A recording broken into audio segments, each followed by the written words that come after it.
రైతు సోదరులకు నమస్కారం అండి. మనం చూసే వెరైటీ వచ్చేసి మహేంద్ర సీడ్ వాళ్ళది జగన్నాథ్ అనే వెరైటీ. ఒకసారి గమనించగలరండి. దగ్గర కాపు, చిక్కటి కాపు కూడా, చెట్టు కూడా హైట్ మంచిగా వచ్చింది. కొస్తలు దానికి కాయలు కాసినాయండి. ఒకసారి చూడండి. ఏ కొమ్మ తీసినా కింది నుండి చూడండి, ఏ కొమ్మ తీసినా ఎల్లలేకపోతున్నాయండి. చూడండి ఎట్లా వస్తున్నాయి, మొత్తం గుత్తులేనండి. ఇది సైడ్ పంగలు కూడా వచ్చేసినాయి. సైడ్ పంగలు వచ్చి ఇంకో క్రాప్ కూడా సిద్ధంగా ఉంది. చూడండి ఎట్లుంది కాయలు. చూడండి ఇది ఒక్క చెట్టు అనే కాదండి, చెట్టు చుట్టూ ఏ సైడ్ చూసినా చూడండి, ఏ కొమ్మ తీసినా వెళ్ళలేకుంటున్నాయి.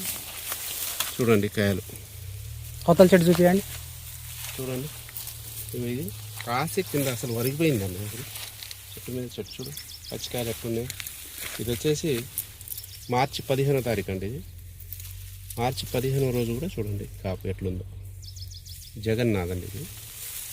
చూడండి ఏ కొమ్మ తీసినా ఎటు చూసినా చూడండి ఎట్లుందో. చూడండి ఎట్లుందో కాయలు, అంతా గుత్తులే ఎటు చూసినా. కింద పండ్లు కింద ఆల్రెడీ కోసారండి. కోసిన తర్వాత ఇది రెండోసారికి సిద్ధంగా ఉంది. ఈ పచ్చికాయలు మూడోసారికి కూడా ఉంది.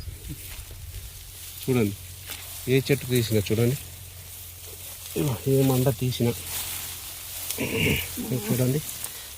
చూడండి మండ ఎట్లుండే. అసలు దీన్ని కాపు అనుకోవాలన్నా ఏమనుకోవాలని చూడండి. అసలు గుర్తులే.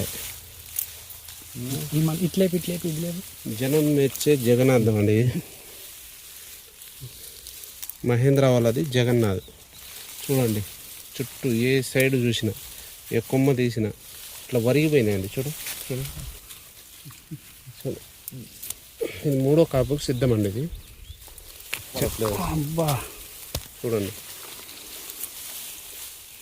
ఏ కొమ్మ అయినా తీయండి, ఏ కొమ్మ తీసినా గుర్తులే. ఇక చూడండి గుర్తులే ఉన్నాయి, స్టెప్పులే ఉన్నాయి. చూడండి పచ్చికాయలు చూడండి, తీస్తా అంటే కాయలే మొత్తం అడ్డం పడి ఉన్నాయండి. కాసి వచ్చడం